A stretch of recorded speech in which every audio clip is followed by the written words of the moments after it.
Assalamualaikum warahmatullahi wabarakatuh. Alhamdulillahirabbil alamin. Allahumma shalli ala sayyidina habibina wa maulana Muhammadin. Rekan-rekan mahasiswa sekalian, kita lanjutkan pembahasan mata kuliah struktur kayu, yaitu pada bahasan penentuan ukuran kayu yang digunakan untuk sebuah elemen dalam sebuah konstruksi. Sebelum membahas eh, konstruksi yang akan kita gunakan nanti akan terbagi dua. Yang pertama yang ada dalam keadaan tertarik dan keadaan tertekan, maka penentuan itu harus didahului dengan perhitungan gaya dalam, yaitu eh, apakah dia gaya itu menekan ke dalam yang disebut dengan gaya tekan atau gaya desak nantinya, ataukah gaya itu menarik serat-serat kayu keluar atau biasa disebut sebagai perhitungan gaya tarik. Kenapa perlu ditentukan? Karena perlakuannya atau perhitungannya akan sangat berbeda. Di mana misalnya saja kalau kita melakukan tarikan, maka kayu atau elemen struktur itu tetap dalam keadaan lurus biasanya, sampai kemudian dia hancur ketika sudah melewati kekuatan kayu dalam menahan tarik. Adapun kalau dia terkena tekan atau desak, maka dia biasanya membengkok dulu. Ada gejala membengkok dulu atau memendek sampai kemudian kekuatan kayu dalam menahan desak terlewati dan kemudian patah. Baik, dalam menghitung kayu dalam dalam hal ini ada dalam pembahasan struktur rangka ya. Ada di bahasan dahulu disebut sebagai mekanika teknik 2 ya atau mekanika rekayasa 2. Di kurikulum yang baru ini sepertinya dalam bahasan statika, mata kuliah statika. Tentu saja sudah kalian ambil di mata kuliah sebelumnya, namun demikian untuk mengingat kembali pada pertemuan kali ini kita akan bahas langkah demi langkah yang akan saya simulasikan dalam Microsoft Excel agar untuk keadaan yang sama kita cukup mengganti data-data awalnya saja, sedangkan langkah-langkahnya sudah langsung bisa tercopy atau eh, shortcut lah atau hitung pintas untuk sekali lagi untuk struktur yang sama. Kalau struktur yang berbeda ya berarti harus diulang lagi. Baik, struktur rangka yang saya pilih adalah yang nanti ada dalam bahasan bab selanjutnya, yaitu bab batang tarik dan batang kan. Strukturnya insya Allah sama. Yang kita ambil kan hanya besarannya saja.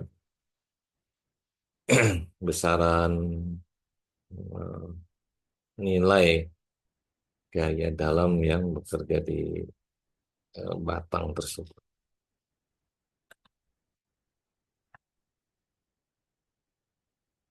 Saya akan bagi screen-nya sebagai berikut. Nah, ini adalah oh,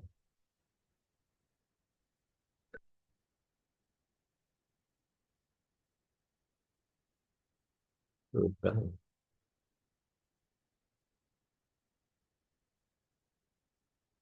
Ini adalah rangka yang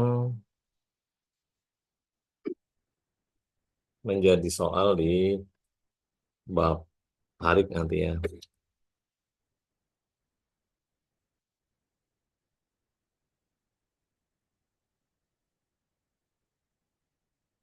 Nampak di sini sebuah struktur kuda-kuda segitiga sederhana yang kiri dan kanan sama atau simetris dengan lebar keseluruhan adalah 4 kali 2 meter atau 8 meter ya. Karena di sini ada 4 bias, berarti masing-masing ruas ini eh, adalah 2 meter.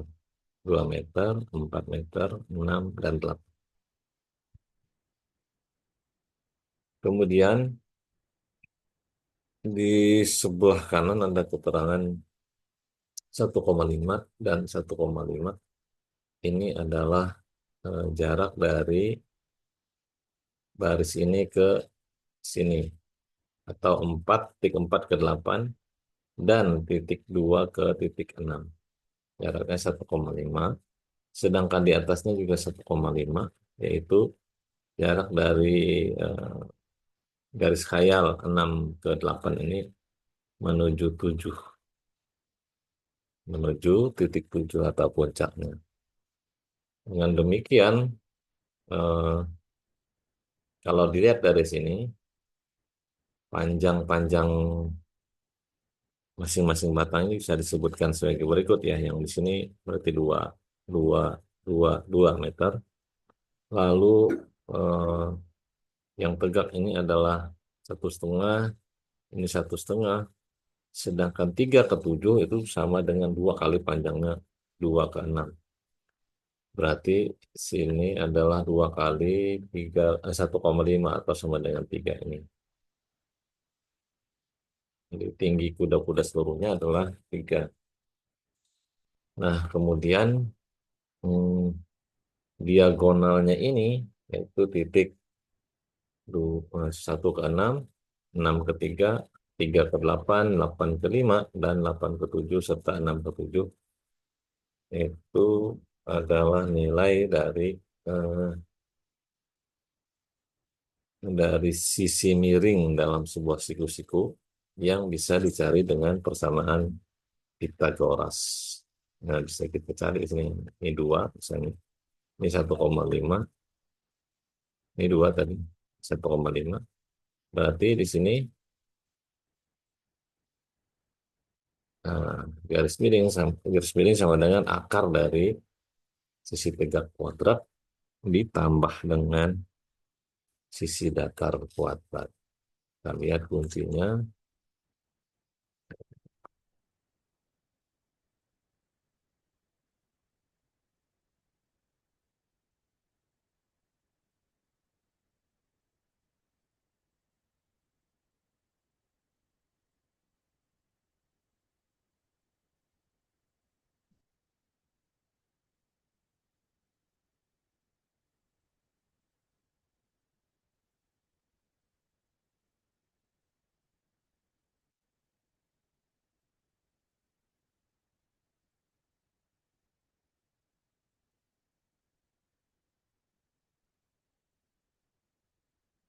2,5 didapat dari sel ini dan sel ini sendiri adalah hasil perhitungan tadi ya. SQRT atau akar dari dalam kurung biru K7, bukan, aku nanya K7 dikuadratkan, yaitu 1,5 ditambah dengan N10, yaitu sisi datarnya dikuadratkan, 2 kuadrat. Jadi 1,5 kuadrat tambah 2 kuadrat diakarkan, dapatlah 2,5.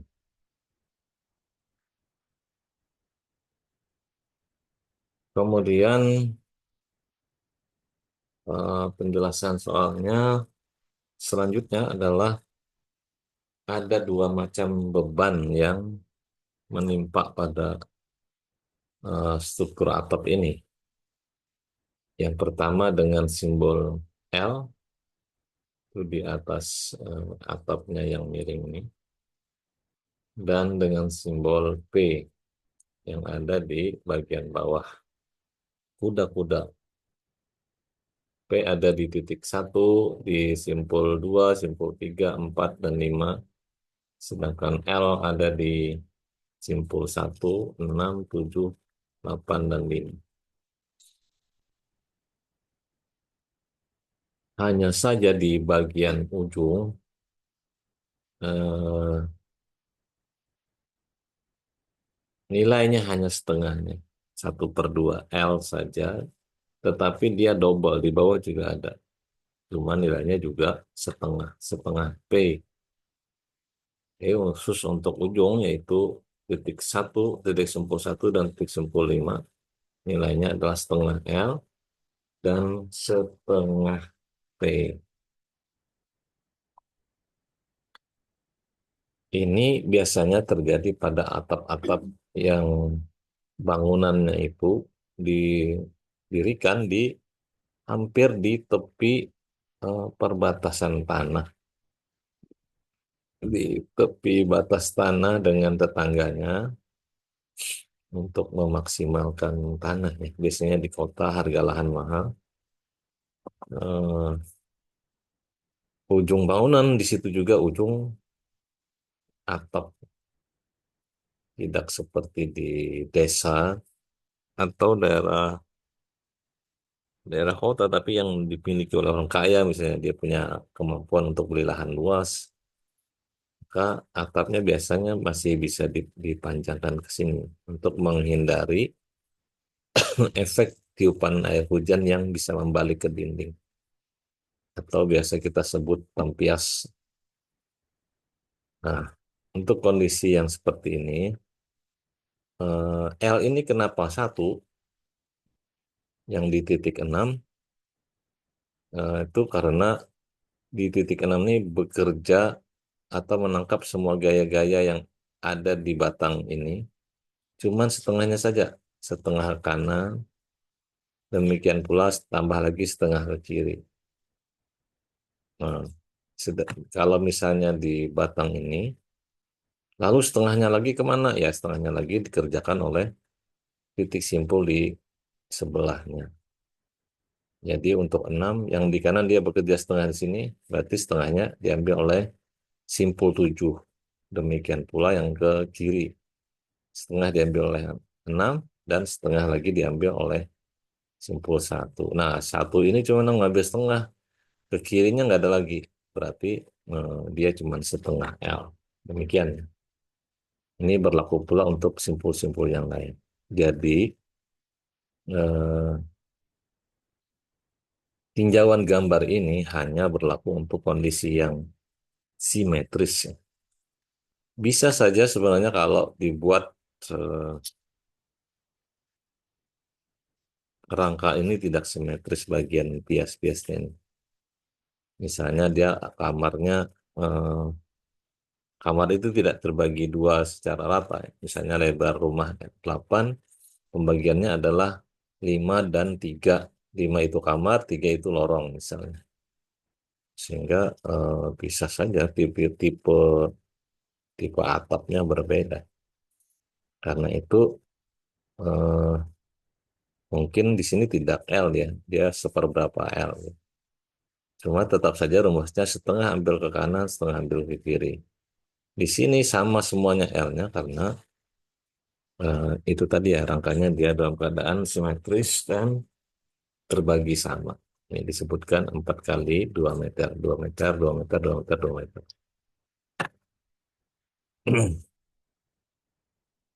Baik, kita lanjutkan. Setelah dapat uraian di sini panjangnya tadi 2,5, kita lanjutkan saja untuk eh, menghitung nilai cos alfa. Alfa itu adalah kemiringan ini, kemiringan atap.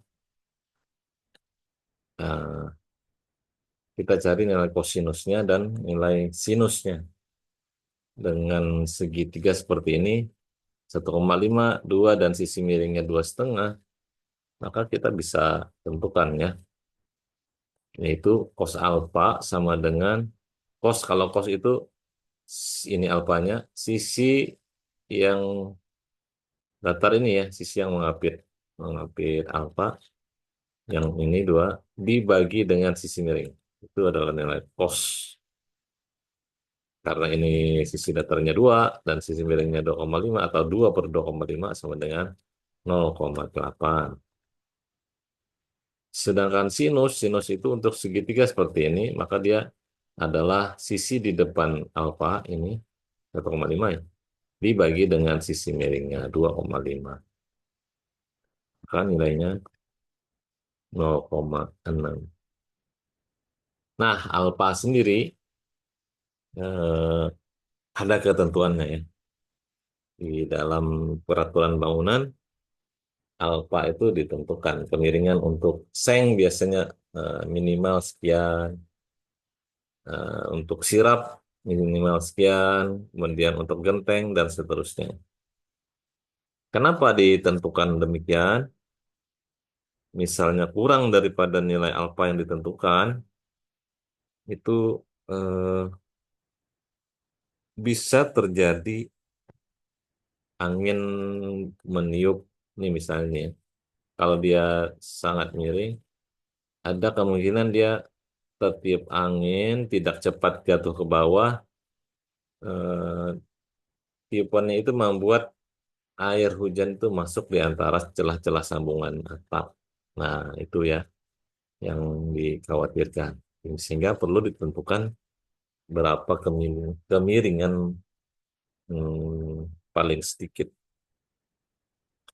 Sedangkan lebih besar daripada itu, misalnya kemiringan ditentukan 30 ya. Kita memasangnya 60 misalnya. Maka ini akan semakin tinggi ya. Puncak 7 ini akan semakin tinggi. Bagus sih, maksudnya bagus, kemungkinan di air air kembali air balik gitu ya. Balik ke atas dan menyusup di antara celah-celah sambungan itu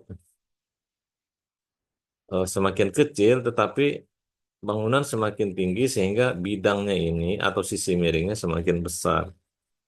Artinya pemakaian bahan akan semakin banyak, akibatnya semakin mahal untuk pekerjaan atap. Ya. Jadi demikian. Adapun saat ini untuk menghindari kegagalan dalam sambungan di daerah kita, khususnya di Banjarmasin sudah ada pabrikan seng ya, yang bisa melayani eh, kebutuhan seng dengan panjang custom. Misalnya kita punya atap ini panjangnya 7 meter, 6 meter, dan seterusnya. Lalu kita bisa minta, saya mau panjang sekian. Jadi sekali pasang itu dari atas sampai ke bawah ketutup. Jadi tidak ada sambungan. Eh,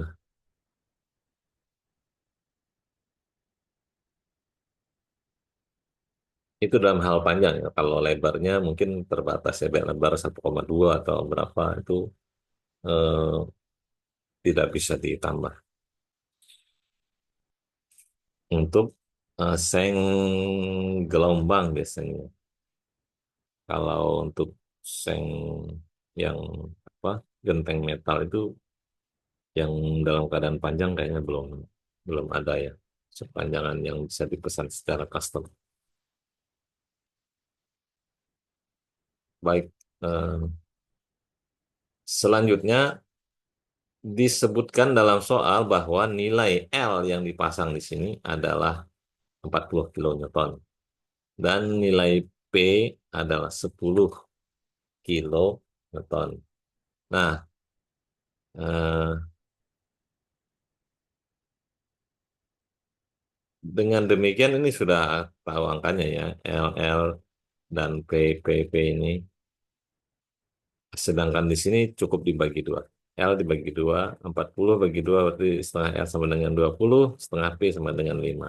Berarti titik 1 dan titik 5 ini nilainya 20 tambah 5 itu 25.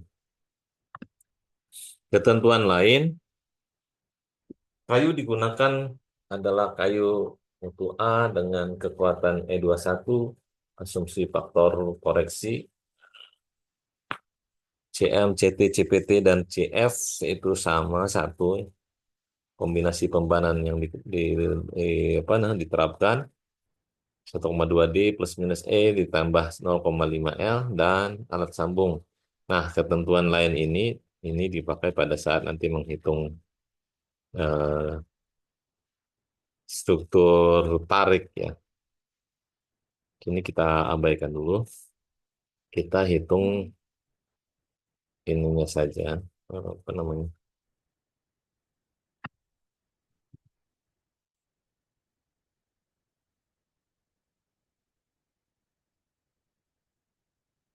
Kita hitung struktur rangkanya saja dulu. Baik, kita akan masuk dalam pembahasan itu dalam menghitung suatu struktur, apakah itu struktur bata, portal, atau rangka seperti pertemuan kali ini. Yang pertama dilakukan adalah mencari reaksi perletakan, yaitu berapakah perlawanan, nilai gaya perlawanan yang dilakukan struktur tepat di mana perempuan berada ya. Duduknya di mana, ya gaya tumpuan ya, berapa nanti. Dalam hal ini kita lihat lagi soalnya. Nah, ini tidak ada keterangannya. Kalau ada keterangan, kalau tidak ada keterangan, maka kita menganggapnya ini sebagai sebuah struktur sederhana, yaitu satu struktur sebagai satu tumpuan sebagai sendi dan sebelahnya lagi adalah sebagai roll. Sendi dan roll sudah dibahas di statika sebelumnya ya, statika satu.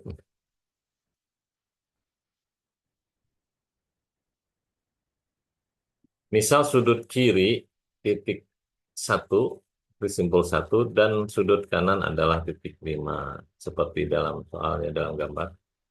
Satu, dalam keadaan kesetimbangan, jumlah momen di titik simpul satu sama dengan nol. Itu syaratnya. Sigma momen sama dengan nol untuk semua keadaan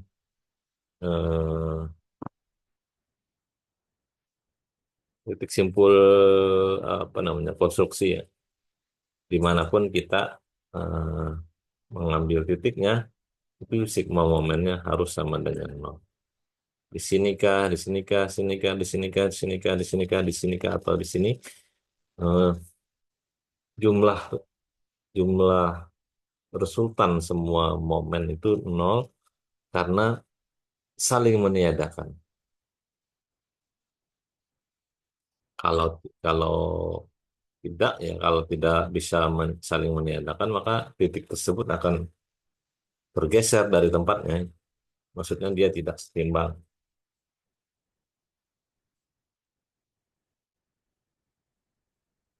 Selanjutnya, dalam sigma momen satu sama dengan nol,